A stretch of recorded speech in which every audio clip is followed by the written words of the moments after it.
So there I was at the doctor's office again. I was waiting for my third opinion because I did not like the first opinion or the second opinion. So on this day, I found myself driving up to Gainesville to Shands Hospital to meet with Dr. Gibbs. I was sitting in the room when he walked in, he introduced himself, and he sat down with a long, labored sigh. His eyes were on the floor, and he did one of those very slow, dramatic gazes up. And when he met my eyes, he said to me, "Miss Williams, I fear the best option for you is amputation." There was that word again. That word that I was trying to avoid, that I was trying to escape. That word that came up in opinion 1, in opinion 2, and that I was hoping wouldn't be in opinion 3, but there it was. Now, how did I get here? 7 years before this doctor's appointment, I was at another appointment in a room much like that one at Mercy Hospital. I had been in a car accident a couple months before, and my leg was still swollen and hurting and stiff, and so I thought, let me just go in and see if there's something wrong. Dr. Temple, he walks in, he introduces himself, he sits down with a long, labored sigh. It must be a doctor thing because his eyes were on the floor, and he does that dramatic look up until he meets my eyes and he says, "Miss Williams, it's cancer." I'm sorry, what? Cancer? I'm here from a car accident. Car accidents don't cause cancer. I think you have the wrong person. Maybe you should go back and look at the scans again. But the biopsy results did not lie. It was correct. And on Veterans Day, November 11th of 2015, I was diagnosed with a very rare, very incurable aggressive sarcoma in my left leg. Now, over the next 7 years would be a whirlwind of treatments. I have tried everything that you could imagine. I have done IV chemo, oral chemo, NSAID therapy, cryoablation, I've done radiation, I've done chiropractic, I've done anything, you name it, I have done it. And over a 7-year period, nothing worked. My tumor still continued to grow. But that 7th year, in 2022, I finally got the response from my doctor that radiation had stabilized my tumor. This is the answer that I was looking for. It felt like the door that opened to normalcy, and I had been waiting for almost a decade to hear that my tumor would be stabilized. But as many of us know, life is constantly a moving target. And so even though I had met my goal, the target had shifted.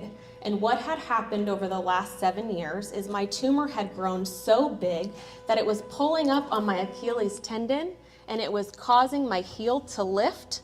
So I was walking around pretty much like a little pirate for a couple of years, where my left foot was in a perfect ballerina point while my right foot was flat-footed. So imagine the gut punch in Dr. Gibbs's office when he told me, "I know you just went through 7 years of every treatment that you could imagine, but it was for nothing. It didn't work. The leg has got to go." I felt like such a failure. So I decided I don't like feeling like a failure, so I'm gonna go for a fourth opinion. That's what I'm gonna do.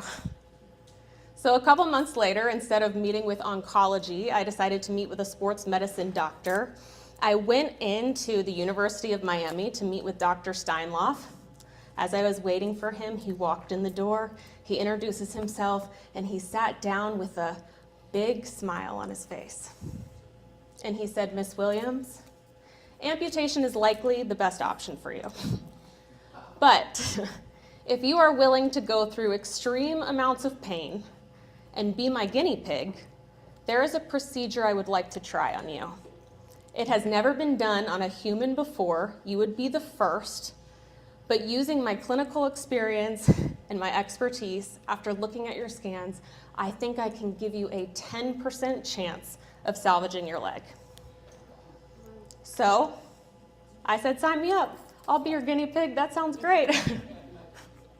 So on December 29th, 2022, I went in for surgery, and when I woke up, I had 19 pins screwed into the bones of my leg and my foot, with wires coming out of my leg affixed to a cage where over the next 90 days I would have to spin 6 little dials to move my bones millimeters in order to correct a deformity where my foot was pointed at 180 degrees and move it up to 90 degrees. It was like braces for my bones. When I tell you that this was the most painful experience of my life, it was the most painful experience of my life. I wanted to give up every single day. But after 90 days, I went in for that surgery to get that fixator removed, and when I woke up, my foot was cast at a perfect 90 degrees for the first time in 7 years. Thank you. Thank you very much. I can attribute the fact that I'm standing here in front of you today on 2 feet, sharing this story, to one doctor who decided to think outside of the box and decided to take a risk and try something that had never been done before to help me heal. I am very honored to be here today as the only civilian that is gracing this stage amongst several veterans who will be sharing wonderful and powerful stories. I did not serve, but every day I work with veterans in my day job as the executive director of the 22 Project. We provide hyperbaric oxygen therapy for veterans with traumatic brain injuries, another outside of the box way of helping veterans heal from their experiences. But today, I am grateful to also be sharing in my newest role as the president of the board of the One Man, One Mic Foundation. Thank you.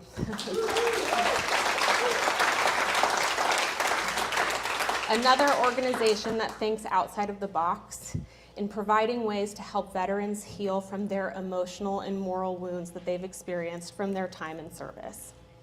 As a therapist, I know well that storytelling is one of the first steps to be able to heal from the trauma that we've been through. And many trauma researchers tell us that to convey our story fully is the opposite of traumatization. And so I am very thankful to Scott. I'm very thankful to the One Man, One Mic Foundation for the opportunity to be a part of an organization that provides that platform for veterans to be able to tell their stories as an outside of the box way of being able to heal from the wounds that they've experienced. Thank you so much for being here tonight. Thank you for listening to my story. You hear me? All right, let's walk. I'm gonna have to walk around here. So I am Staff Sergeant Rivera, United States Marine Corps, and 7 days just from tonight, my son stepped foot on the yellow footprints of Parris Island, and he's joining the infantry. So for the last month, he's been at home with me training. I've been preparing him for the Marine Corps and visiting the recruiter's office a lot in Margate. And as I go and visit that recruiter's office, I can only think of when I was in the recruiter's office in Miami and Bird Road with my best friend Mario. And we were going to enlist in the Marine Corps. We're going to go infantry, and we're going to travel the world and have adventures. But as it turns out with every Marine Corps story, you know, turns out he was colorblind, so he didn't enlist. I ended up being the only sucker that enlisted by myself. And when he got out, he talked me out of joining the infantry. He was like, Andre, you know, you have a 2-year college degree, you should go to the reserves, and you should get a job that will ensure that you have a good skill set when you leave the Marine Corps. So I was like, okay, that makes sense, so I did that. So I asked my recruiter, what should I do? And he said, embarkation. And that sounded sexy to me. I had no idea what that was. And he was like, I was like, what's embarkation? He's like, embark, man. You're gonna embark on aircraft, you're gonna debark off of boats. Man, you're gonna be a jump master. He made it sound so freaking cool. Well, a year later, I found myself in West Palm Beach, 4th Anglico, right here, and it was not cool or sexy. It was the worst job ever, and I hated it because I was basically just in charge of bullets, Band-Aids, and bandages, and bullets, beans, and Band-Aids, that's what it was. It was boring and I hated it. But our unit, I was in this high-speed unit, so let's talk about what 4th Anglico is. So Air Naval Gunfire Liaison Company is a special operations capable and airborne unit right here in West Palm Beach. And I know folks think that, you know, you do 2 weeks a year, 1 week in a month, unless you're in a special operations capable unit where you can maybe end up doing years of active duty time, at least months at a time. I've done 6 months, 1 year, whatever, down the road. But in this particular instance, I found myself hating my job. So I started volunteering to go to the field for this training operation called JRTC, Joint Readiness Training Center, and it's an Army training school. So let's talk about what Anglico does. Anglico is a force multiplier. The most oversimplified, it is, we save the day. So basically in every combat operation, at the end when things are going bad for the grunts on the ground, you see the explosions coming down, airstrikes, naval gunfire, artillery. That's what we do. We call that. And they attach us to foreign forces, and they attach us to Army units. And that's that training center, JRTC. That's where we would go to train this. So I started volunteering for this, and I volunteered for my first operation with Staff Sergeant Viamonte. I found myself in the field. And this training evolution lasts for about 2 to 3 weeks. And most people don't like going to it. But I was so tired of my job, I volunteered for this operation. I go out there, we're 2 weeks in, and I'm with Staff Sergeant Viamonte, who was very different than any leader that I knew because he wasn't screaming and yelling at me. He was really cool. And he was very different than the leaders that I was used to. When he wanted us to do something, he would change his tone, but he never raised his voice or yelled at us. And I found that to be a very refreshing way of leadership, so I learned a lot from him. But what I really learned was this lesson. So we're snooping and pooping in the field. We're in the swamps for 2 to 3 weeks at a time. And snooping and pooping means something different.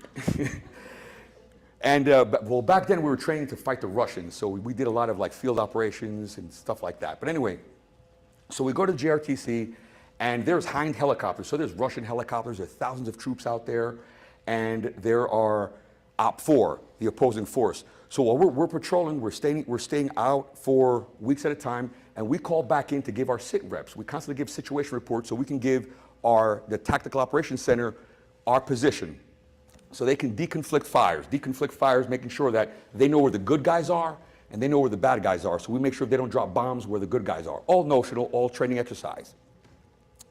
So I noticed that Staff Sergeant Viamonte starts giving the wrong grid coordinates constantly. And I'm like, hey, Staff Sergeant. And he's on the radio giving a sit rep. I'm like, hey, Staff Sergeant, that's the wrong grid coordinate. And he goes, shh. I go, okay. So that's the wrong grid coordinate. So I wait. About an hour passes, and then he goes, hey, Rivera, get over here. So I crawl over to him. He throws up some binos, and we see some Russian patrols at the position that we gave in our grid coordinate. So it turns out this training exercise is really for the leadership, not so much for the troops. It's to train the brigade commanders on how to effectively employ the units under pressure and stress of being in a combat environment. So what they do is they basically, in essence, put us into a Kobayashi Maru environment where they plan for us to lose. And in so doing, what they do is they give, when we report our grid coordinates to the Tactical Command Center, the Tactical Operations Center, as I was, they will give and compromise our grid coordinate and give it to the enemy. And this is simulating a security breach. And in essence, they would find us. So we would be giving away our grid coordinates to the enemy. Well, Staff Sergeant Viamonte didn't like that. And he's like, hey, we didn't get all trained, we didn't get all dressed up for nothing to come out here. And my Marines are gonna get no training if we just give away our position and we get compromised every time. So instead, he basically gave them the wrong grid coordinates the entire operation until we got to the end, the last phase line of the operation. And we got to the last phase line, he called in airstrikes, naval gunfire, and artillery on the entire Russian column. Right in the beginning at the last phase when they're supposed to just wipe us all out. And of course, you know, we jumped in the air like we just destroyed the Death Star. We were so excited that we we basically ended everything. But of course it didn't count because they said we cheated. Now the irony is we didn't cheat. We knew that they were going to cheat, so we cheated ahead of time. Staff Sergeant Viamonte basically pulled a Captain Kirk for those nerds out there that know what I'm talking about. And we gave them the wrong grids and we destroyed the entire column. So what I learned from Staff Sergeant Viamonte was, 1, you don't have to yell at your Marines to lead effectively. 2, do what's right for your brothers. And 3, Anglico's badass, man. We're a force multiplier. A few men can make a big difference in a battle or any war. Just a few men can make a big difference in life, and I apply that to everything I do. And those are the lessons I took to Iraq later. after that training exercise, being in the reserves, I kept volunteering for JRTCs, so much so that eventually I did become a forward observer, and I did change my MOS. And I also became a firearms instructor, jump master, load planner, martial arts instructor, and I did so much more because I was so motivated from that exercise and with my staff sergeant. 10 years later, deployed to Iraq. My team did so well. We saved over 87 people, killed over 180, 200 insurgents that were about to be overrun, and I disobeyed direct orders to do so. And I went back to my lesson that I learned from Staff Sergeant Viamonte: do the right thing for your brothers. You don't need to yell at your brothers to make them to be an effective leader, and that we're a force multiplier, and that a few men can make a big difference and change the outcome of any battle. And I think that is my story. I am, with that said, and I was looking at time, with that said, I am the founder of the Veterans Resource Network, which is a 501c3 dedicated to veteran businesses empowering our community, and the Warfighter Sanctuary podcast, where my dream is to create a warfighter sanctuary for veterans transitioning from the military to the civilian sector. Because this is how you mitigate suicide while empowering our community, is having a space for veterans where they can go to basically a business center / morale, wellness, and recreation like we had downrange when we were in combat zones, but here in our local cities. And that's how we empower our neighborhood, our community. And also, like I said, my son right now is in Paris Island. So my jarheads here, can we get, I believe in prayer and I believe in positive energy. Can we get a hoorah for my son? At the count of three. At the count of three. Jeremy, I know you're in Paris Island suffering with those drill instructors, but we got some prayer and positive energy coming your way. 1, 2, 3. Aye! Thank you very much. Well, thank you very much. And Scott's right, we are brothers, but I'm a month older, so I'm the older brother. My name is Mark Flynn. I was a United States Air Force security policeman and canine handler. Thank you very much. There's a lot of Marine energy up here, and unfortunately, I'm going to have to contribute to it because my story has a little bit to do with that as well. But I also wanted to do a shout out to my Philippine brothers who are all here. They came from all over the country to support one of our heroes, which is Scott McLean. Let's give him a hand. The work that Scott's doing with One Man, One Mic and the foundation and just the fact that all the money that he raises goes right back to help veterans is an amazing thing. It's awesome, and we really appreciate everybody coming here and your support. So in 1968, and that's a long time ago, they were trying to send, the U.S. Navy was trying to send my dad back to Vietnam for the 3rd time. So, and the Marines will appreciate this in the room, my dad was a combat medic. And in the Marine Corps, they know the combat medics are the guys that come into battle. They don't go into battle with a rifle. They go into battle with a medic kit. And they find their Marines, and they pull them out of there. And they bring them to the rear, and they fix them up, and they send them home. And my dad was so good at it that he had 2 Bronze Stars. He was an amazing man. He did a lot of good things. But when they were trying to send him back for that 3rd tour, he was in for 22 years. He was a Master Chief, and he said, nah, I'm going to have to take the no-show on this one. And he retired from the United States Navy. He grabbed his entire brood of children. And when I mean a big brood, I'm talking on Sunday mornings when we went into Mass, the priest pulled my dad up and he said, Martin, I think it's time you found yourself another hobby. And he took the entire brood and he moved us cross country from San Diego back to Salem, Massachusetts, which was his hometown. When we got to Salem, he dropped it on my mother that not only did he not have a job, but he also had no place to live. So my mother was a Navy wife, 22 years, she knew all about it. We ended up living with my grandparents in Salem, about 150 yards from the railroad, which is where my grandfather, and a lot of Irish people in that area worked on the railroad. And it was a small cottage, and we lived there for many months. And being the fact that my dad had just retired, and being the fact that we were on a very limited income, my dad, because I have 5 brothers and sisters that are exactly my size, he needs to find some way to feed these kids, right? So one of the things he wanted to do was take us to his favorite hobby place when he was a kid, which was a fishing place. And so he would take us all up, he would give us our gear, we would get in the family truckster, which was a big beat up old Chevy station wagon. You guys remember station wagons? It even had the rear seat to face backwards. And we would go down to this, to the Salem Power Plant. And it was exactly what you think it was. Stacks sticking up, ugly buildings, chain link fence, smoke coming out of it. And I'm thinking to myself, how could there be fish here? Well, behind the facility was a pier, because back in the day they used to bring coal in, and the coal is what the power plant ran on. And my dad loved this place because the water near the power plant was warm and attracted all the fish. Yeah, I can't imagine what these fish were eating, but that was another story. And there was a pier behind there, and it was a little rickety, but my dad would bring us down there. We would have to go under a fence, though, and we would have to go over a chain. And although I was too young to read, my brothers brought it up that to my dad that, in fact, the sign said no trespassing. And my dad, without missing a beat, told my brothers, oh, that doesn't apply to Navy chiefs. Matter of fact, a lot of things didn't apply to Navy chiefs, according to my dad, including speed limits and stop signs as well. But that was another story. So we would get out to this pier, and the pier was rickety. It was old, it wasn't used, they didn't want us on it. And when you look down 20 feet, you could see rocks and water. And I'm 6 years old, I'm taking my time. My dad's like, come on, Mark, hurry up, hurry up. And he said, what's the problem? I said, Dad, I'm worried about falling. He goes, Mark, that's why I taught you how to swim. So we get to the end of the pier, we throw our gear in, we start pulling up fish, and all my brothers, all 5 of them are hitting fish. They're all picking up fish, and they were picking up flounder.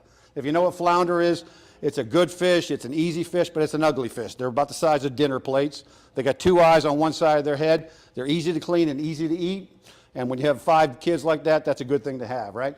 But they're all picking up fish, and I'm not picking up a one. I'm getting more and more sad as I go along. So my supportive brothers, of course, were calling me No Fish Mark, Marky without a fish, that kind of thing. You know, very supportive. But eventually, finally, near the end of the day, I hit a fish. You put the little thing on your thing, and I felt it tug, and I pulled it up. And I pulled it up, and it must have been the size around of a trash can lid. It was that big. It was huge. And I was so happy. I put it in the cooler with all the other fish, and we took it, and we put it in the car. And I'm thinking we're going to go home, and I'm able to brag to my mother that I finally caught a fish and beat my brothers. So, but on the way home, we stopped at someplace else. Three streets over, my dad pulled up to this triple-decker, which in Boston is 3 different levels. And on the first level was Mrs. Martinez. And we knew Mrs. Martinez because she had enough kids that her whole kids fielded another football team for us to play against, okay? That's how it was in those every neighborhood had at least 5 to 10 kids. But Mrs. Martinez, we pulled up in front of the house, and my dad brought me to the rear of the car, and I said, what's going on? And he said, he opened the cooler up, and he had some paper, and he said, Mark, Mrs. Martinez lost her husband, and we're going to give her some of our fish. And you know, I'm thinking, well, that's great. That's great. So he opens up the cooler and he says, hey, Mark, he looks at the thing and my big fish is sitting on top and he goes, Mark, what fish do you think we should give to Mrs. Martinez? And I said, Brian's fish? Kevin's fish? Maybe the other Marty's fish? And he said, sure. And he wraps them up and he puts them in a pile and he goes, Mark, what do you think we should do with your fish? And he looked at me, and I realized right then that there was no chance that fish was going home with me that day. So I said, Daddy, why don't we give her my fish? And my tears were running down my eyes. And he says, that's a great choice, Mark. And he wraps up the fish and he puts it on, and he helps, and he takes me, and we go up to Mrs. Martinez's door. And he knocks on the door, and the door opens up, and Mrs. Martinez and her 4,000 children behind her all come to the door, and they are so happy that we are there. And it was at that moment that I knew that that was not the first time my dad had been at that house with food. And see, the thing is my dad never stopped being that Navy corpsman who pulled people out of danger. I'm sorry. Give me a second. You know, it's been 55 years, it's like yesterday. But my dad was an amazing guy, and I knew that he was given to this family like he gave to every other family. And we went home, and my mother cooked me a hot dog because I didn't like fish anyway. You know, the next time I would see the Martinez family was 2 years later at my dad's funeral. My dad's heart just gave out. We didn't know it, but he had heart disease. And I still believe to this day that it was because his heart was just so big. People lined up literally 100 deep to talk to my mother at the funeral. And every one of them shared a story of how my father had served them in some way. It was amazing, just one after another. I was just a little kid standing at my mother's feet, and I listened to the stories. And every single one of them, whether small or big, my father had helped them in some way. So, although my father's life was tragically short, it had great impact because he taught me the secret. And here's the secret. Love expressed as service to our fellow humans has the power to change the world. And as a matter of fact, it's the only thing that ever has. Thank you.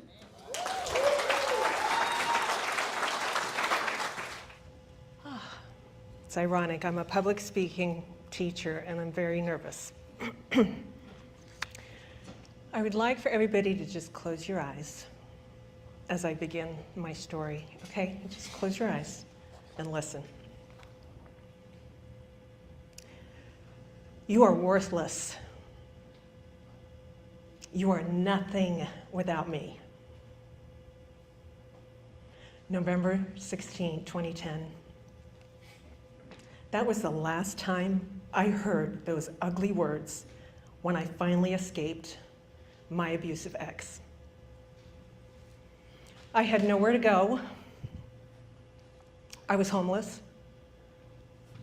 I was breastfeeding our 2-month-old and was scared out of my mind. I was ashamed. I was embarrassed. I was desperate. But who in the hell was going to believe me? I was almost 6 foot tall, and I was Army strong. I didn't want to tell anyone, let alone my commander, that my life was falling apart. I was 42 years old and was too old to be in such a mess, right? But no one trained me to deal with the enemy at home. You know, that's when I realized how my veteran friends were really the family I needed. I love my blood family, my parents, my brothers, my sisters, but they did not know how to prop me up when life was just tearing me down. I had a friend who was serving as an undercover informant in Afghanistan, called me on the phone out of the blue to see how I was doing. I was just so happy to hear that she was alive. I told her I shouldn't complain since she was the one deployed, but she insisted on knowing why my voice was quivering. So I bursted into tears and told her what was happening in my life. At the time, I was in the National Guard. Somehow they found out that I was sleeping on sofas and on the run with my baby girl.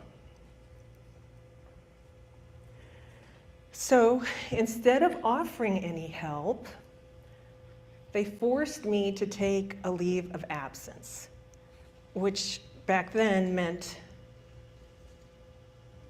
the IRR. I don't know if you know what the IRR is. Thank you, yes. What it meant was no money, no income, no health care for me and my baby girl. My unit would not help since my husband was not in the military. Family court did not help since I did not have enough proof to fight for a restraining order. My family across the country could not help since they were clueless. But my fellow veterans, they had my six. Little did I know my sister veteran, Jennifer Kimmy, who was still in Afghanistan, had me move into her place Plus, she set up job interviews and babysitting at Southcom for me. And thanks to God for my comrades and bosses over there at Southern Command. I worked at U.S. Southern Command headquarters in Doral from 2012 to 2016, thanks to my veteran friend. And that's unheard of, to work there as a reservist for more than 2 years. I was there for almost 5 years. Great experiences. There were briefings I had to have ready at 6 in the morning, give them to the SCIF director, who would brief Marine General John Kelly at the time. I was involved in top secret research projects that I couldn't talk about at the time, and most of them were about South American terrorists. We had last-minute flights to Gitmo, Guantanamo Bay, and I saw the ugly side. The work I did made a difference.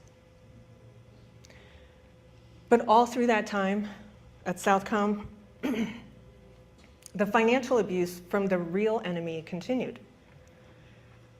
And I was going bankrupt, trying to justify my rights to be a mother in the never-ending family court hearings, which were obviously disrupting my ability to work at Southcom. I was an emotional wreck, half the weight that I am, and my finances were even worse. I was devastated, I was angry, and I was still going through a nightmare divorce with a man that I spent 14 months with, and the divorce was still going on 4 years. It literally cost my promotion and my retirement. I was so overwhelmed. At Southcom, I got caught hyperventilating in the women's restroom on the second floor at Southcom. I got caught wondering how I got myself into this mess and wishing I would disappear. I got caught hiding from everybody. It was November 2016, and the Army didn't want me anymore. By then, I was getting treatments at the VA for migraines and chronic pain in places I never even imagined. However, thanks to my fellow veterans, they had my six. One veteran, Lisa Poppy, invited me to a network luncheon. There I met another really old veteran. He was like a walking zombie, but he was totally friendly and funny. He had been teaching for years at Florida Atlantic University. His name was Chuck Suits. He said I would make a good professor. I laughed and laughed till my stomach hurt and told him I didn't have any experience teaching. But he stared at me and he said with this crooked finger, "Don't you ever cheat your military experience like that." So on my resume, he helped me put 20 valid years of teaching and training experience directly linked to the military. And before I knew it, he got me hired as a part-time professor. Unfortunately, I could not live on that tiny salary, so I ran up my credit cards as I looked for more work. But no luck. However, a fellow veteran had my back again. Thank you, God. At FAU, Mike Gialombardo, I hope I said his name right, he's now a state representative.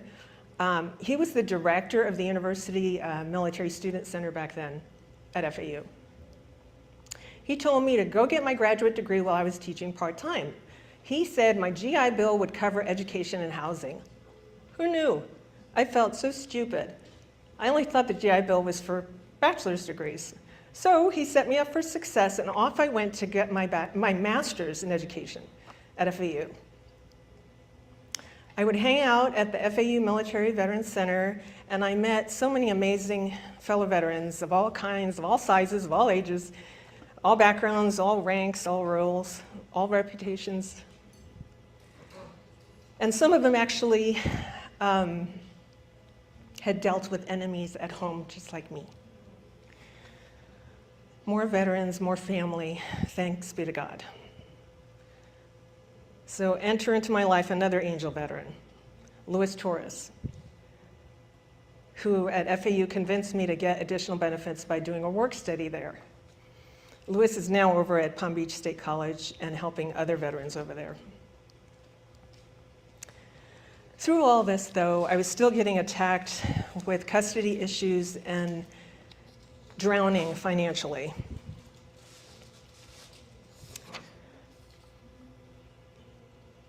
At that time, if it wasn't for the VA, there were days I couldn't even look at myself in the mirror.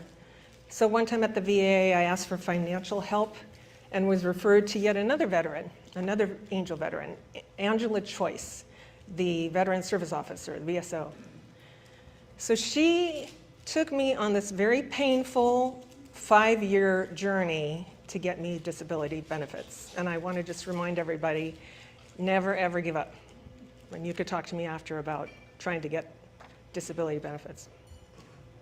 It was now the year 2021.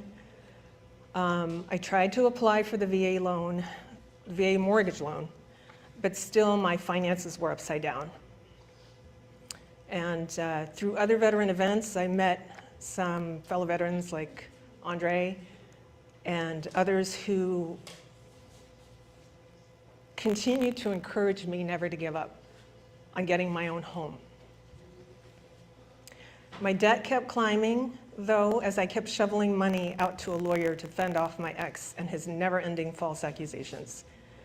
But the past 3 years, through friends like Andre and others, their encouragement, their resourcefulness, their tips, I was able to get my finances lined up. And I can proudly say today that this year I was able to use the VA mortgage loan and buy my own little casita, and I really feel like I got my life back.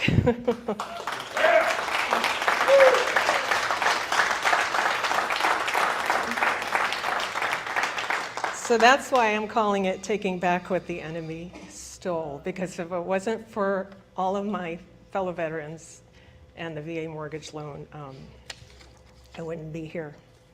Thank you. So it was 1984. I'm on my way home from high school, driving my $400 car. And I come to a red light and I stop. And while there, I looked to the left and I saw the military recruiting station. I looked to the right and I saw a dead end. So that dead end was more significant than what I knew at the time. You see, I was growing up in a drug-infested trailer park. I really didn't have any direction in life.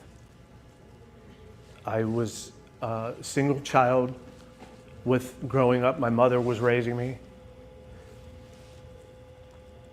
And I didn't have any goals in life. I didn't know what I was going to do. I was 2 months away from graduating high school. And for some reason, I turned left. And I pulled into that recruiting station, and I walked in, and the first door I came to said United States Air Force. Now, I wasn't a drug user. I didn't drink alcohol, but all of my friends did, right? They were all like drug addicts. It was a rundown, infested trailer park.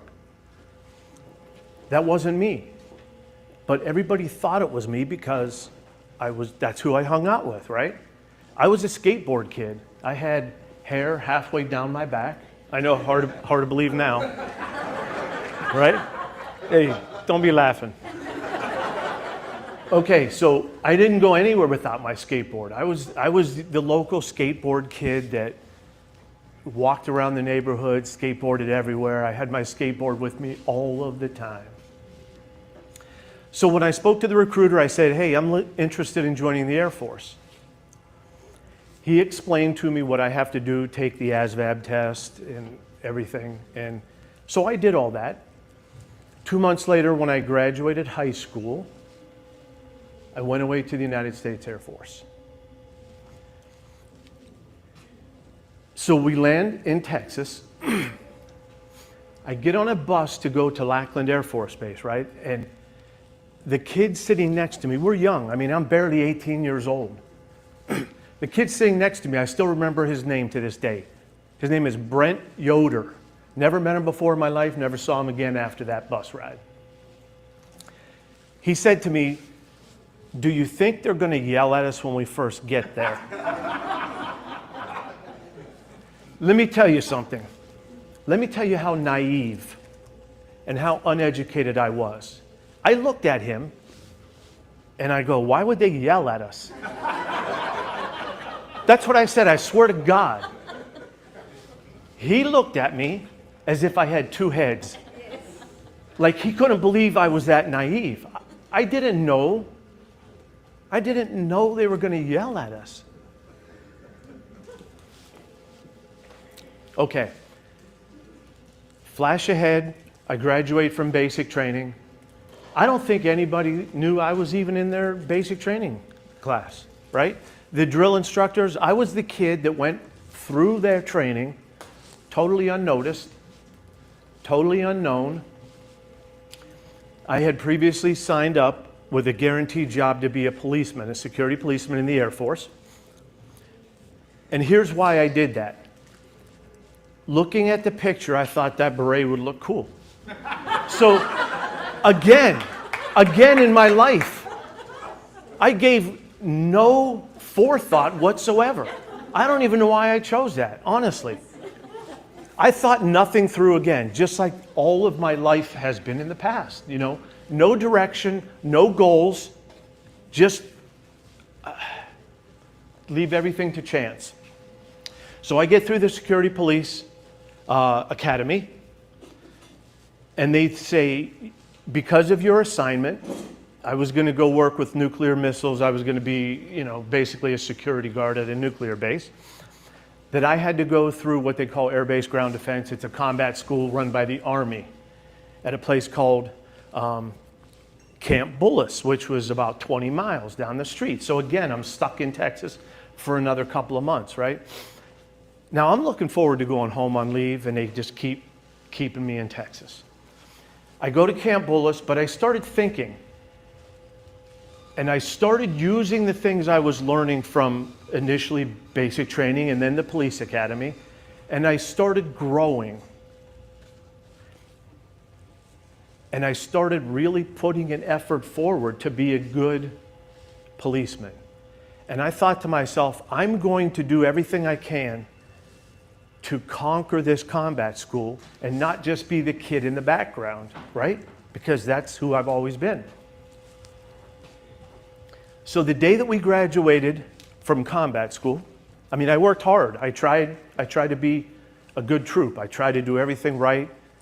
And the day that we graduated, they would call people up and give you your certificate and then excuse you. So people would walk up, get their certificate, shake the hand of the commander, and then walk away. Well, I did that too, but then they said, stop.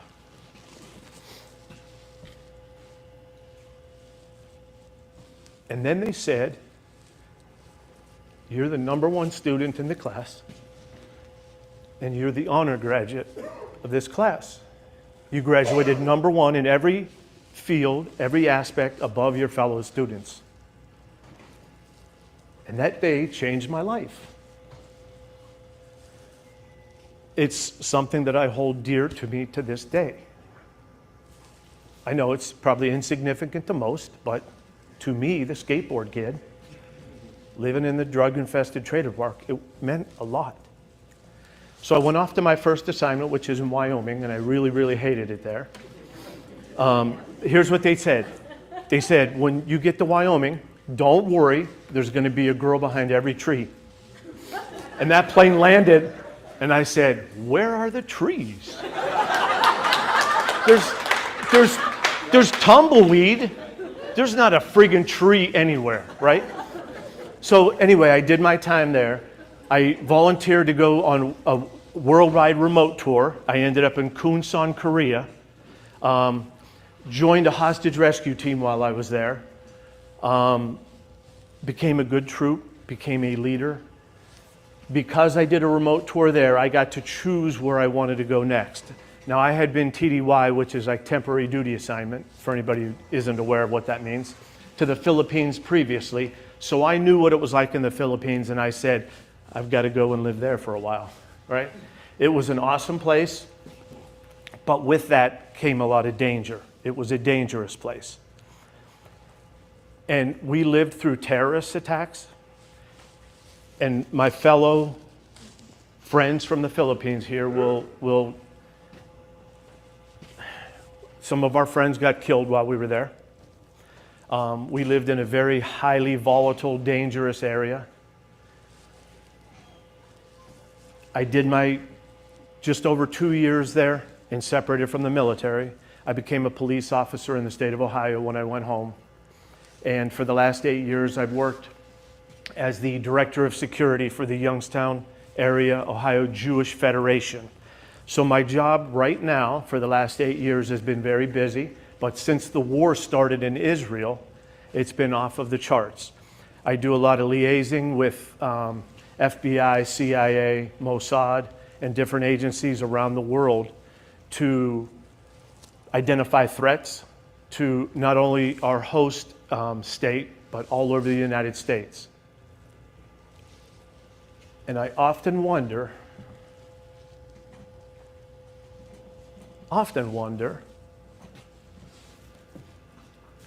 when I'm at that street light, that stoplight, what if I had went right? Thanks.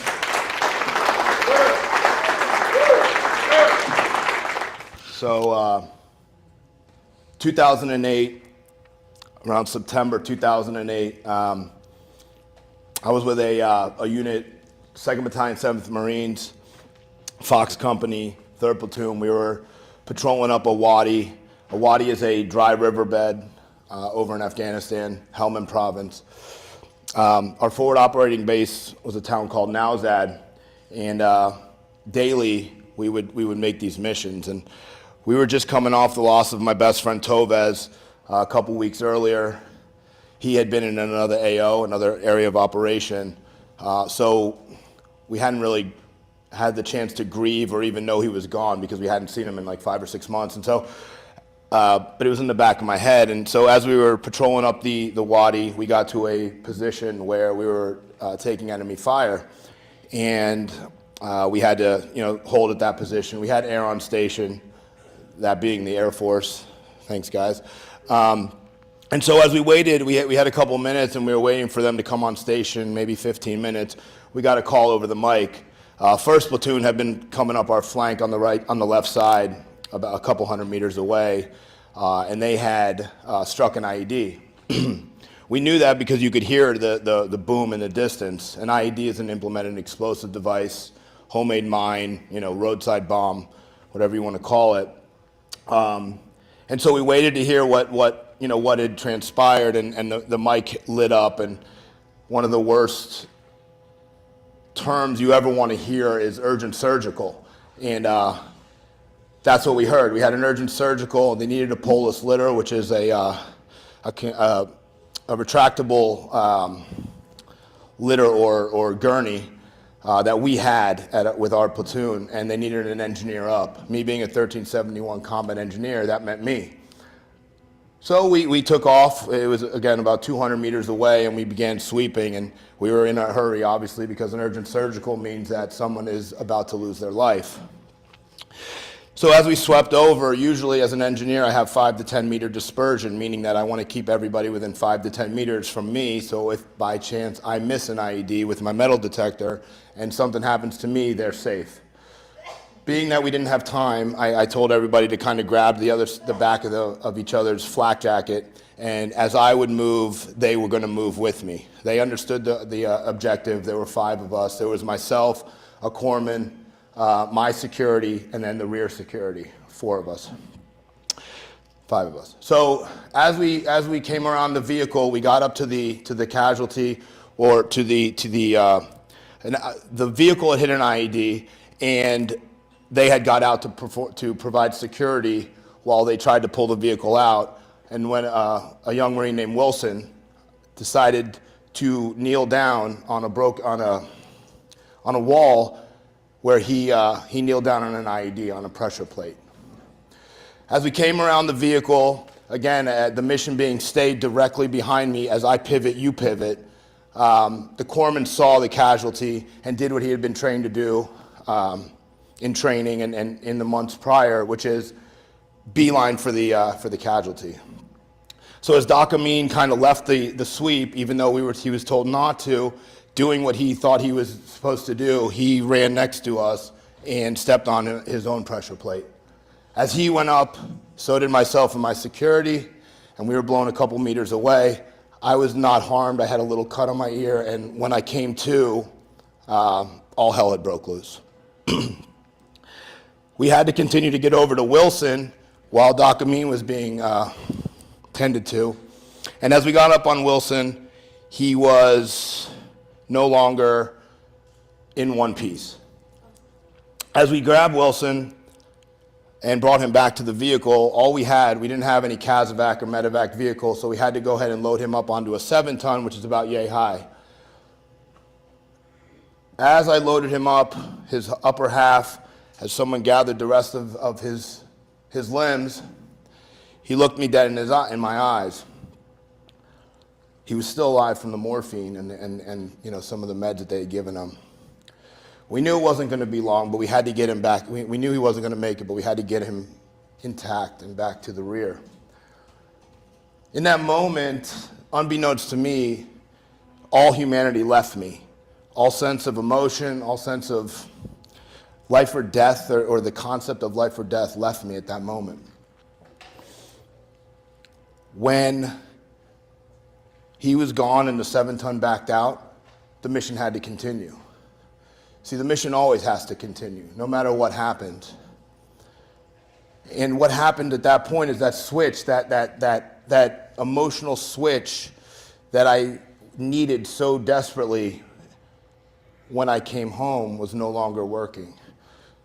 But I'll back up. So as we continued on the mission, we encountered the two. So the 500-pound JDAM from the Air Force dropped down and blew the little Taliban to smithereens. And as we came up to do a BDA, battle damage assessment, we saw the bodies there. And knowing that what had just happened to Wilson, we were all excited. We kind of picked, take a picture, and with these dead Taliban. The mission had to continue. We continued the mission. And as we were coming back, we got the word fallen angel. Fallen angel was the code for, we lost one. We already knew it was coming. Obviously, as I said, he wasn't going to make it. But those words just kind of ring in your head. Less than a month later, op-tempo continued for the rest of that month. And less than a month later, we got the word, you're going home. And so we went from that kinetic environment, that life or death situation, to within 3 days, I was hugging my mother. And I was given a brief that said, don't fuck up, don't be the one to get in trouble. And I was handed a handle of liquor, and I was sent on my way, and I couldn't have been happier. That's the end of this story. There's no happy ending to that story. And I share that because for a long time, instead of sharing that story, I decided to do drugs and smoke crack and shoot heroin and live homeless and disregard my wife and my child, all so I wouldn't have to feel or have to process stories like this. And what I do now, I see it time and time again. I see guys like me, men and women like me, who refuse to process these things. And for a long time, I would rather live homeless than sit here in front of civilians or other men and women, other Marines, and tell these stories, because who the fuck are you to get to, excuse me, young lady, who are you to get to hear my story about Wilson? Who are you to know about Tovez? You weren't there. and you don't deserve it. And that's a bunch of bullshit. And I think that's why what's so important about what we're doing with One Man, One Mic, and I'm so blessed to be on the board and here with you guys, is we're gonna teach men and women to process these stories so that they can help others.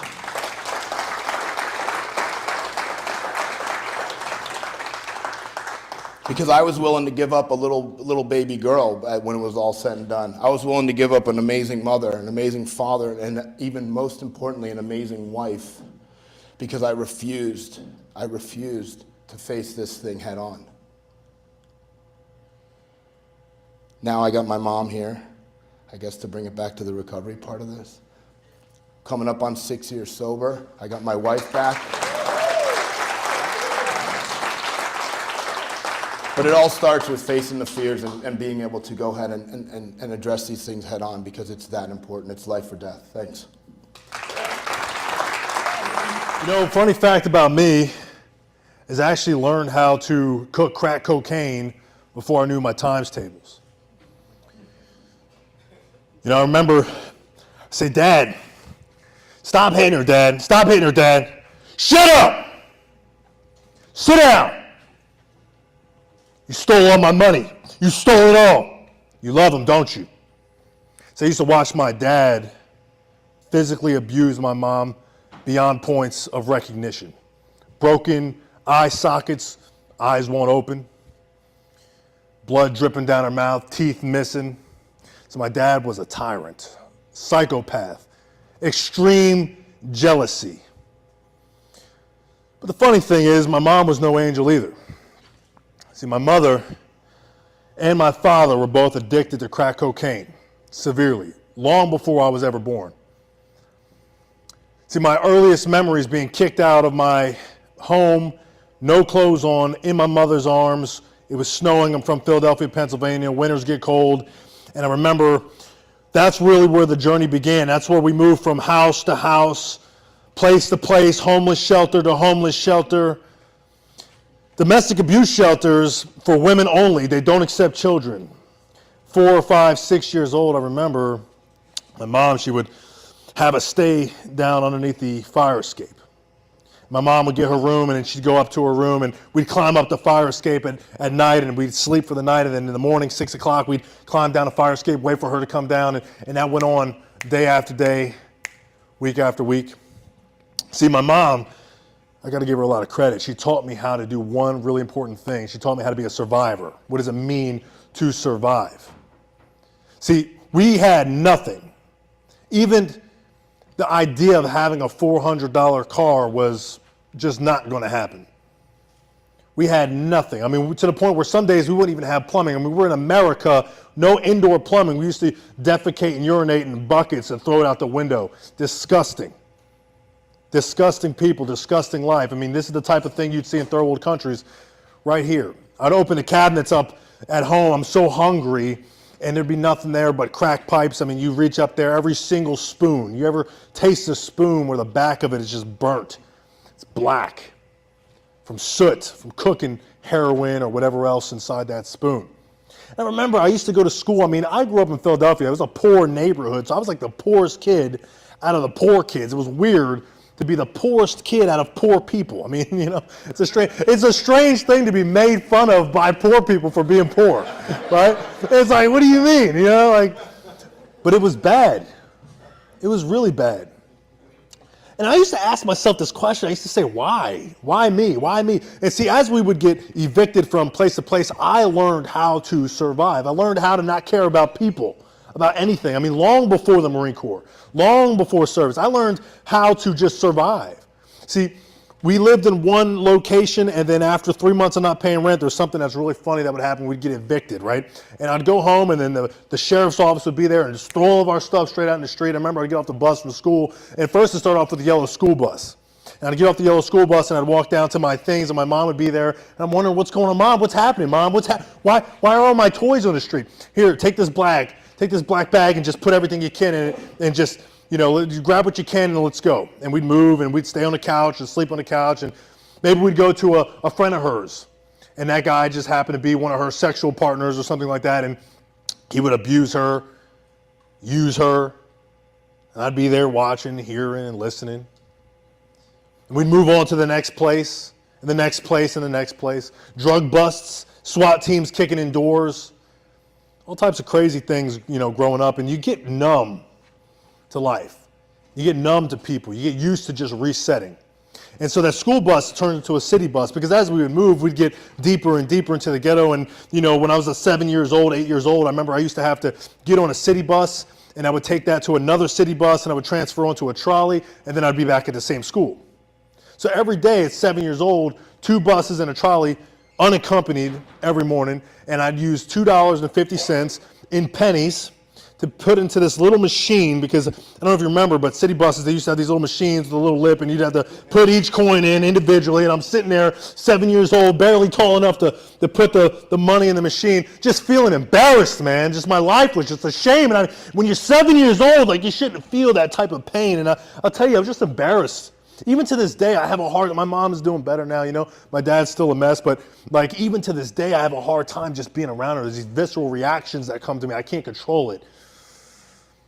But I guess that's just part of the scarring, right? And I remember I used to ask myself that question. It would come back. Why? Why? Why? See, I'm the second youngest out of 7. But my mom and dad only have me and my little brother together. My dad has some kids. My mom has some kids. I'm the second youngest. When I was 10 years old, my dad decides to do this little special visit to come hang out with his kid for the first time in God knows how long. And him and my mom, they get together and they hook up in the same bed as me, by the way. I thought I was sleeping. I'm like literally right here. Listen, it was 1-bedroom apartment, right? It was the craziest, nastiest thing I ever heard. But that's my life. I was exposed to that. And out came my little brother from that experience. I remember the night he was conceived. 9 months later, I have this little guy. He looks just like me. I mean, just this, I'm telling you, Matthew is just this beautiful soul. And then all of a sudden, I realized something. I said, he needs somebody. Who's going to be there for him? Like, okay, so I realized I'm going to take the role. See, my mom, with her issues at the time, if I wanted to go out and hang out with my friends and play with my friends, I had to bring him with me. I mean, I'm 10 years old. I got an infant in a carriage I'm carrying around with me all day long, feeding him bottles as I'm playing video games, Nintendo 64 or whatever it was at the time. And that's just how it was. And I raised this kid all the way up until I was 18 years old. But I remember there was a good friend of mine, and we're hanging out one day, and he hands me this business card. And the business card, I'll never forget, said Sergeant Robertson, United States Marines, 610-353-3366. I said, okay, I'm going to call this guy one day, but that's not today. So I put that in my pocket, and I go back to doing my thing, and I'm living life, and I'm doing my stuff. And I had this job at True Value Hardware, and so 6 months passes by. I got these black jeans on, they got holes all in them, and I'm working at the hardware store. And I remember one day, it was a Saturday morning, and I get ready for work. And I always took pride in everything I did. So I tucked my shirt in just like this, and I had a shirt that said True Value, and I had my little flashlight, and I was just ready to go to work. But I remember just standing outside. It was a beautiful Saturday morning, and the sun was up, and I reached my hand in my pocket, and I felt something. I thought, man, I won big dog. It's a $10 bill. And I pull it out, and it's just that business card. So I said, you know what? Let me give this guy a call. So I give him a call, and then with a big southern drawl, it was an African-American guy from Georgia, and he says, Staff Sergeant Robinson, United States Marines, how can I help you, sir, ma'am? I said, hey, my buddy gave me a business card. I want to just kind of have a conversation with you. His office was right there on 69th Street, so I took the time right after work, and I walked down there, and I go into the office. Now, if you've never been to Philadelphia is an absolute shithole. I mean, it is really just a nasty city. There's nothing. Look, if you tell me, oh, I love Philadelphia, it's because you're not really from Philly. That's the problem, right? I'm from Philly. I'll tell you, there's nothing nice about that place, right? And so when I walk into this recruiting station, I remember it was like the world changed. It was an oasis. It was like everything just shifted, because it was just streets and dirt and just bottles and piss, and it was just nasty, homeless guy over here. And I remember I walk into the recruiting station, it was like, man, this is beautiful. Lights just like this that shine up on a wall that said Marines. Right? I'm like, man, this must mean. And I remember Staff Sergeant Robinson comes out from one of the small offices, and immediately when I saw him, I was sold. That was it. I mean, I never seen creases that sharp in my life. Blue pants. This guy's about 6'1" at the time. I'm probably about 5'9", 5'10". I was a younger guy. And I remember just saying, man, like, I don't know what this guy's got. I don't know where this guy's been. I don't know what this guy's done. He looks like a war hero, but I want to be just like him. Turns out he was just an admin guy. So, like, nothing crazy, right? But when you're young, like, you don't know, right? Like, this guy, well, he's seen it all, man, you know? And so I just knew that I just wanted to be just like him. Like, whatever he had, I wanted to have. Whatever he did, I wanted to do it. Like, I knew that he had what I didn't have. He had freedom, man. He had money. He was secure. He didn't need anybody or anything. Like, no demons could get him. His path was his own, and that's what I craved. And so I remember this as recruiters, you know, I take recruiting super seriously. So if you end up following me on social media after this, you'll see, like, I'm like the recruiter guy, man. I love it. And so, like, there's this exercise that we do, and it's with something called benefit tags, right? And there's 11 traits that's made people just like yourself extremely successful in life, and we put them on what we call benefit tags. What I'd like you to do is go through these tags and put them in order of priority from your first choice down to your last choice, and we'll talk about your top 3 choices. So I'm looking at these tags, and I'm saying to myself, man, financial security, advancement and benefits, technical skills. I mean, you travel and adventure. I need to get away from it. I mean, you name it. There, every single thing. I remember I sit down. Okay, so what are your top 3, big dog? And I put them all together in a pile. I push them all toward him and say, I need everything. I need everything. I need it all. And just like that, I joined the United States Marine Corps. I mean, there's a long story that goes with it. You know, I had these big gauges. My recruiter paid $500 to get me to a plastic surgeon to get him sewn up. I mean, this guy took care of me. He needed the contract. I needed a new life. Let's fast forward. I leave to go to recruit training. I'm 18 years old. I'm off the door. And I met presidents and kings and queens and prime ministers, and I was a pogue. Like, I never did any crazy combat stuff. And I'll tell you what, like, I had just such a crazy experience in the Marine Corps in terms of the contrast of my life. And my little brother, that same kid, when I was learning how to play drums, he wanted to play drums. When I was skateboarding and BMXing and doing it, he was skateboarding and BMX. He did everything that I was doing, but 10 years later. And so I joined the Marine Corps. He watches me. He sees me and, oh, man, Max has got a car, man. Like, Max has got a car. Max has got a life. Max has got a this. He's got a that. And I'm telling you, he wanted to be just like me. And so now the time has passed. I've been in the Marine Corps now 8 years. And I get moved down to South Florida to become a recruiter down here. Why did I end up in South Florida? Because I heard it was sunny and these guys were winning. I'm like, I want to win and I want the sun, right? So I ended up in South Florida because, you know, whatever. And my little brother, he wanted to be just like me, but something happened during the COVID years. He put on about 150 pounds. My brother's 6'2", 6'3", 330 pounds, just gigantic. And I remember looking at this guy, and I'm like, man, like, you're looking pretty rough, man. So I'm like, look, this is what you got to do. You got to go to the recruiting station. You got to sit down and talk. He's finishing up his senior year. You got to get started, man, because this entire time that I've been gone, he's still been dealing with the drugs. He's still been dealing with the abuse. And I do my best to go home and see him and all these things, but he's still dealing with this. So I said, listen, you got to get started on this stuff. But I knew he was too far gone. Goes to the recruiting station. Who's ever heard of the ASVAB, right? Armed Service Vocational Aptitude Battery Test. Minimum scores are 31. My little brother was just like me. No one ever cared about education.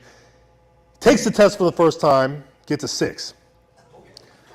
So here's the thing. He tells me, he says, Max, I'm so stupid. I'm so dumb. I can't do it. I'm like, buddy, you got to study. Here's the study material. Buddy, you got to get out to the field. Go run. There's a field behind your mom's house. Go run. Buddy, you got to do some. Buddy, you got to. Nobody was holding him accountable. And I realized, what did I realize when he was born? When I was 10 and he was 1, I realized, what did I say? I said, it's my job. I bought him a plane ticket. I told my mom, I said, here is a plane ticket for that little kid. Put a couple of shirts, a couple of pairs of pants, and a pair of running shoes in a backpack. Nothing else, nothing more, nothing less. Put it in there. Get him on the plane. Flies him down here. I live in a 1-bedroom apartment. He's sleeping on my couch now. At 320 pounds, can't do a single, he couldn't do a single equation if his life depended on it. Couldn't read, couldn't do anything. Over the next 6 months, it was my job to train this individual to become a United States Marine. Over the next 6 months, this young man went through a transformation that you wouldn't believe. I remember day after day, I would take him on a 1.5 to 2 mile run every single day. The first couple runs, he almost died literally on the concrete, can't breathe. I mean, he's 320 pounds, but I never let up on him. And I would scream at him in the streets, and he used to cry. We'd be running, and he's 18 years old, and he's crying, I can't do it. And we're on Broward Boulevard in Fort Lauderdale, like in the city, and I'm screaming at him. I'm saying, you can do it, because you have to do it. It's not a matter of, do you want to, buddy? You have to. I moved you here. This is your final stop. I'm going to raise you to be able to do this. And once we're done, you're on your own, bro. That's all there is. You're a grown man.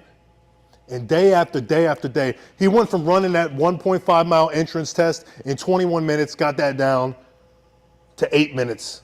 He went from taking that ASVAB test and scoring a 6 to scoring a 76. He went from 320 pounds to 185 pounds, all in 6 months, to the thing, I'm telling you, you know what happens to the human body when you have nothing to eat but tuna fish and green beans? A lot of things, right? He smelled horrible, but he got ripped, man. I'll tell you, that kid got ripped. To this day, I've traveled the world. I've been a paid musician. I've been an author of a book. I have a son. My greatest accomplishment is providing that young man an opportunity to win. To this day, right now, he lives in California with his wife, beautiful little car, beautiful little house, 23 years old, just living life. And finally, for the first time, the Dutton name means something new. The generation has broken. For some people, the Marine Corps is the worst thing that ever happened to them. But for me and my family, the United States Marine Corps broke a generational curse that would have lasted for 100 years. And I owe everything I have to the United States Marine Corps. So thank you so much for your time. Ladies and gentlemen, I'm going to talk to you about the power of yes. And what I'd like you to do for me, just for a brief moment, I'd like everyone to close their eyes and listen to these 3 words. Yes. Yes. Yes! Because you can go ahead and open your eyes. I said the same word 3 times, and it can mean completely different things based on the context of which I'm saying them. All very important. Also extremely important, and may be even more important, is what you're saying yes to. I've said yes a bunch of times in my life, and they've led me on this incredible adventure while I'm on this planet. And I want to share some very powerful yeses that I've said in my life that have led me to the stage today. The first yes that was really impactful and powerful was in 1996 when I said yes and swore an oath to defend our Constitution. It's something that obviously I share with all of our veterans today. And that landed me at Parris Island, South Carolina, where I was molded and shaped and voluntold and forced into a United States Marine. Hoorah! The Marine Corps did a lot of different things for me. It took me around the world. It led me to some amazing friendships with men and women who I'm still extremely close with, and just celebrated our 249th birthday the other day. A lot of text messages, a lot of phone calls, friendships that will last a lifetime. There's some other big takeaways from going to the United States Marine Corps, and that is learning extreme discipline, not just discipline, but extreme discipline. Also, resiliency. And then I think probably the most powerful one that I left the Marine Corps with is self-confidence. Something that we don't talk about enough, that you learn in the military. That self-confidence was super powerful and impactful on my next big yes, which from 1996 all the way to 2009, where I was working at a small little fitness boot camp. Turns out it's not a great business model when people work all day at work and then come to a gym to exercise, and you have 23-year-old kids yelling and screaming at them, throwing their water bottles across the parking lot or the gym. And so that gym was spiraling out of control. It was going out of business. and the rest of the personal trainers like myself did not know where we were going to work. They looked at me, they knew as a Marine, they saw me as a leader, and they said, what are we gonna do next? Our days are numbered, we're not gonna have a place to work. So I tapped into that self-confidence and I bet the farm on myself. I borrowed $10,000 from my little brother. I maxed out 2 credit cards, and in 2009 opened Evolution Fitness. Now this little gym has transformed thousands of bodies, which I'm very, very grateful and thankful and proud of. Something that, I know has made an impact in people's lives as fitness does, and I think that's amazing. But I think I'm even more proud of the fact that that gym has become a staple in our community, and it's built tremendous relationships. Every single weekend I go to social media, I see our members together playing pickleball, or they go on cruises, or they go to Italy. They traveled all around the world, and it wouldn't have never have happened had they not met at a gym, all because I said yes. I said yes and opened this gym. I transformed bodies. I forged friendships. I met my beautiful wife at my gym. All because I said yes. There's a lot of power in that. Saying yes, it opens you and exposes you to new opportunities. And that yes led me to my next great endeavor that Scott just touched on. In 2015, I maybe say yes a little too often. At that time, I had 3 facilities. We were 3 facilities, and the 2 other gym owner operators came to me and said, we want to put on a 5K. So of course I said, yes. And the Devil Dog 5K was born. We had no idea what we were doing. We put together some sponsorship packages. We hired a timing company, and we were off and running with our first little 5K. We had 200-300 people out there, and we raised $10,000 for the Wounded Warrior Project. Just like Scott mentioned, just this year alone, we raised $104,000 for the Wounded Veterans Relief Fund. Thank you. And in totality, we're just under $500,000, all because I said yes. Not knowing the outcome, not knowing where it was going to lead, but I said yes. I tapped into that self-confidence and said yes. The beauty of that race is I get to see the impact on a regular basis. About a month and a half before that race, I had a Marine friend request me on Facebook, so of course I said yes. And I immediately get a message saying, the Wounded Veterans Relief Fund basically helped save my life, and I want to help be a part of the race in any way I can to get the biggest turnout you ever had. You heard a little bit of his story earlier on, Johnny Shrey, but he shared with me when he was down and out and almost completely broken, not knowing if he had the will to live. He reached out to the VA, and they referred him to the Wounded Veterans Relief Fund, and they provided him a place to stay through the holidays, and it gave him that little bit of hope to stay alive and keep fighting.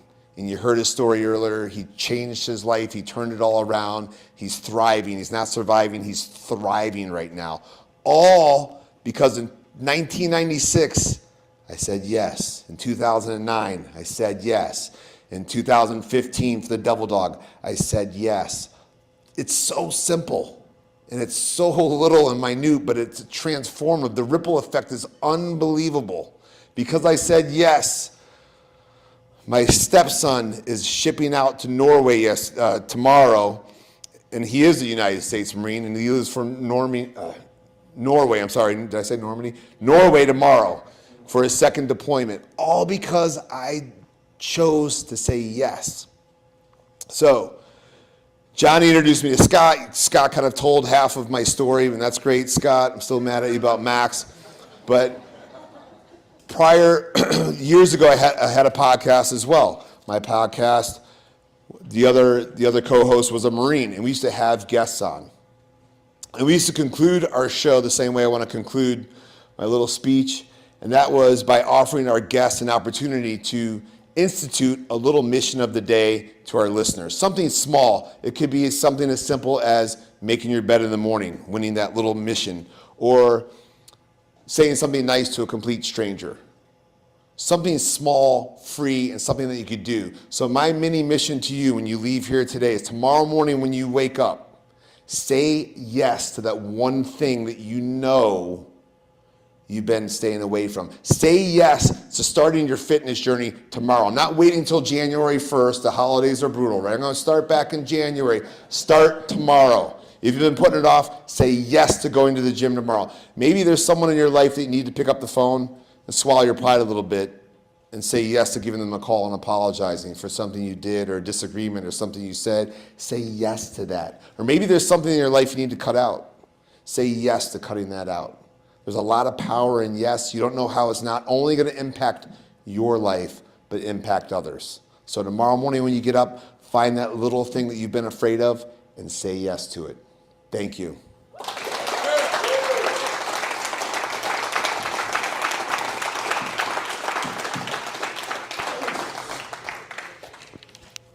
So now it's my turn. Thank you, Wade, by the way. So this story is not a military-based story. It's something that I realized later on in life was just something that was going to be in me and how I did things for the rest of my life.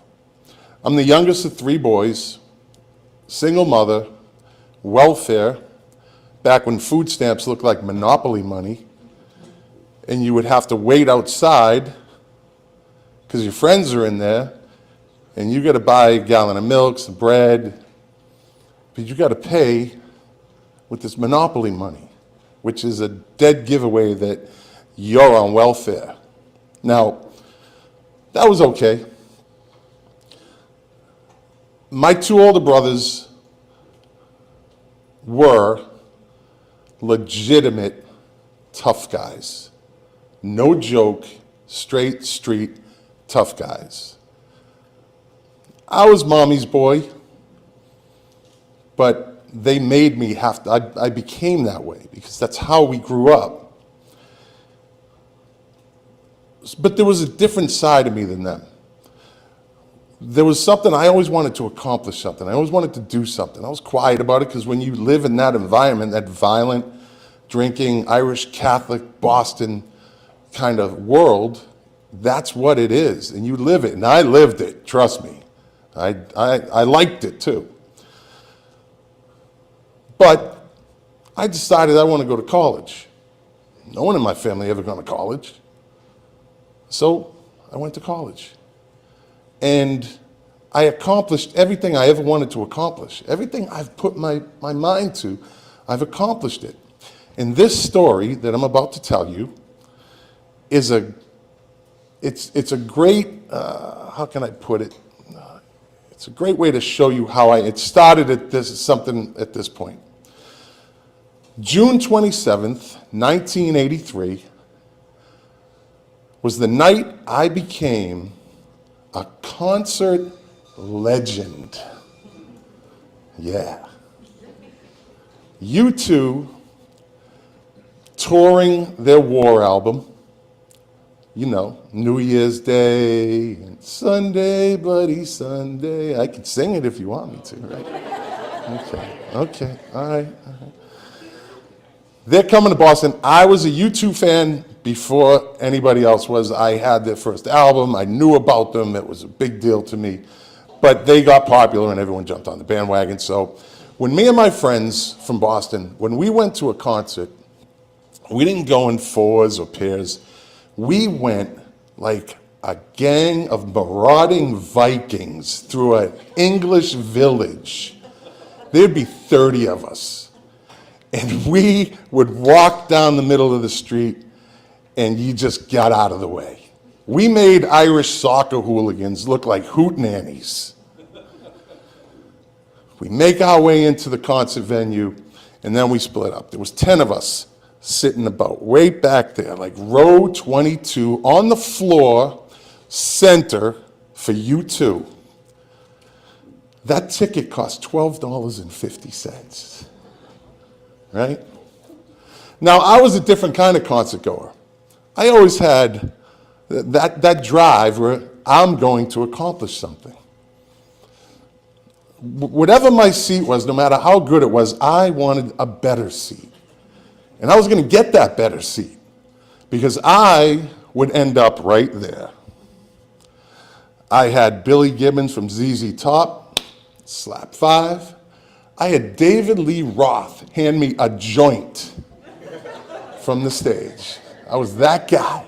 I was on a mission when I went to a concert. Now, we're center, 22 back, U2 comes on. Now that night, they had just found out that the U2 War album had gone gold. Now gold in the 80s was a big deal. And they were gonna tear it up that night. And they did. So, song 3 kicks in and I'm like, time to make my move. Now I can't go to the left, I can't go to the right, because they got ushers. You get to row 10, you can't get past that. They're gonna, let me see your ticket stub. So there's only one other way to do this. Right down the middle. And so my journey begins. I'm in row 22. I start climbing. Row 21, 20, 19. And that's when it starts. The shirt pulling. 18, 17, shirt pulling, hair pulling. 16, 15, shirt pulling, hair pulling. The first punch in the back comes. 14, 13, 12. That's when the spit comes. 11, 10, 9. Punch, kick, hair pull, scratch, shirt pull, spit. But I'm a Viking. It's right there. I'm determined to accomplish what I want to do. 7, 6, 5, spit, punch, grab, scratch, kicked. I got kicked in the back. 4, 3. All of a sudden it's like, all right, I broke the gauntlet. Because 2 and 1 are right there. Now 3, that row right there, they're not really conscious. They got great seats. They don't care what's going on behind them because everybody up here has tried to move up here. They get all the room in the world. 2 wasn't good enough. I'm coming to the stage. Now everyone's up against the stage. Now back in those days, there was no 3-yard barrier between the seats, and it was just like this. If you were in the first row, you were touching the stage. Now I gotta wedge my way through this, and I make it to the stage. Now we're in like song number 7 in the set. Right? But I still heard them after the kicking and the punching and the spitting. And I'm at that, I'm there, I made it. I made it to the stage where I wanted to be, where my determination brought me. I don't know, about song 12, I decide I gotta go one step beyond. I'm up there. I'm going. I'm gonna do it. I'm gonna get on the stage. So they sing, and now my adrenaline is just pumping because you know when you get that energy in you and you want to do something and you get like it gets you all worked up, and I'm like my mind is racing, like how am I gonna do this? How am I gonna do this? And so they finish the set, and they take their break because there's going to be an encore. Okay, that gives me time to ground. Now I grounded then before I even knew Herd Foundation would teach me how to ground. Right? I grounded. I got my game plan together. I'm determined. I'm going up. So they come out, and I tell the kid next to me. I go, "Hey, I'm going up." He goes, "Going up where?" "I'm going up on the stage." "You gotta be fucking kidding me." "I'm going. When I tap you, I want you to give me a boost up." Remember the 10-finger boost. Now, because the stage is up here, and you got people all around you, so you can't get leverage to really push yourself up. So I tell this kid, when I tap you, up I go. "All right, dude, all right." They come out and they start with this song, "I Will Follow," which was their first hit when they came to America. You know, "Walk away, walk away, walk away, walk away, I will follow." See, that song, right? I could sing that too if you want me to. All right, you get the point, you get the point. That's my song. That's the song everybody was waiting for. I'm going, tap, boost, I'm up. I'm up. I'm right there. But that's not good enough. I stop moving, and Bono does this to me. He's in front of the drummer. He sees me there, and he goes, stop, like stop, stop. So I stop. And I just, all right, I'm gonna drop to one knee. I bend the knee. I just wanted to shake his hand. So I have my back to the audience. I'm on one knee. I got my hand out. And Bono starts walking toward me. Walk away, walk away, walk away. I will follow. And he's right in front of me. I'm looking up at him. I'm like, what the fuck? And he walks right by me. And I don't know what to do. I'm still, Bono! Bono! Walk away, I will follow. Next thing you know, I feel a hand on my head from behind. And I'm like, what the?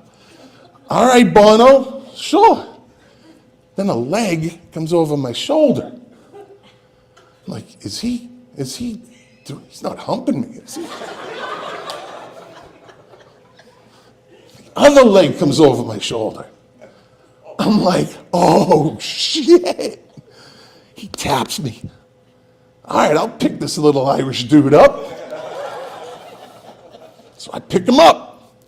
Now, when I picked him up, I got my back to the audience. He's got his back to the audience. So naturally, he taps me again, like, turn around, idiot. So I turn around, and there's 18,000 kids losing their minds. And I got Bono on my shoulders. Walk away, walk away, walk away, walk away. He sang on my shoulders for about 30 seconds, which is a lifetime up there. Then he taps me again. All right, I know what that means. Time to, don't wear out your welcome. I got you, little Irish guy. I got you. I bend down. He gets off. He unstraddles me. So I turn around, and the Edge, the guitar player, gives me a thumbs up. Like, good job, kid. I look over at Adam Clayton, the bass player. He says, yeah.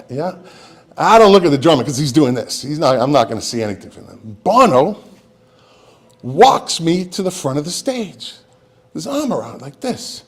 Like I'm his buddy. All right, Bono, cool. Then he leaves me there. So I'm standing on the edge of the stage and poof, spotlight.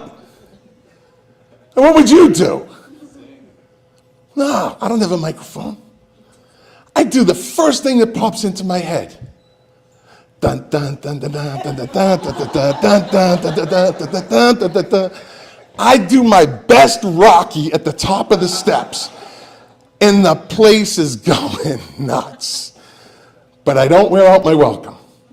Now, mind you, when I was on my knees, I was fully expecting to get totally devastated by a security guard tackling me. Because back then, they weren't nicey like they have to be today. They'll get sued if they... No, back then, you're getting hit by Jack Lambert, like a linebacker from the Pittsburgh Steelers. You're getting wiped out. Not a hair on my head was touched. I did have hair, like Rob. It wasn't down to my back, but, you know. So, boof, Rocky, standing there. And I just, okay, I'm done. And I jump into the audience. And all of a sudden, all these motherfuckers that were spitting on me and kicking me and scratching me and pulling my hair and ripping my shirt adore me. You're the man, you're the dude.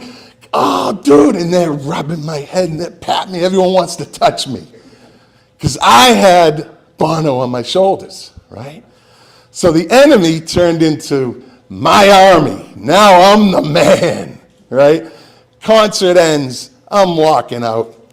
I'm the man. You're the dude, Bono, dude.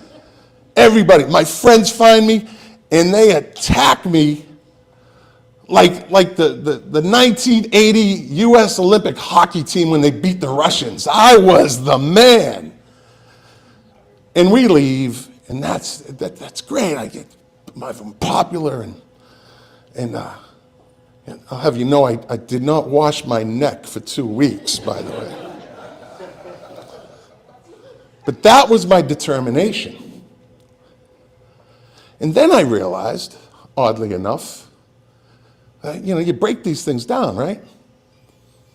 I came to a conclusion that I am one of a minuscule percentage of people on the entire planet that can say that they had Bono's testicles on the back of their neck. Legend.